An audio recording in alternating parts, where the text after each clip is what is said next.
దర్శక శిఖరం కె బాలచంద్ర గారు మహానటులు కమల్ హాసన్ కలయికలో రూపొందిన 25వ చిత్రం పున్నాగై మన్నన్.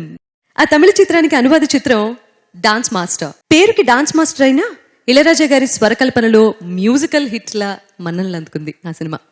రాజా గారి స్వరకల్పనలో మధుర గాయని చిత్ర గారు పాడిన ఈ వేటూరి గీతాన్ని ఇప్పుడు మీ ముందు పాడడానికి వస్తున్నటువంటి గాయనీమణి శ్రీమతి గీతామాధురి.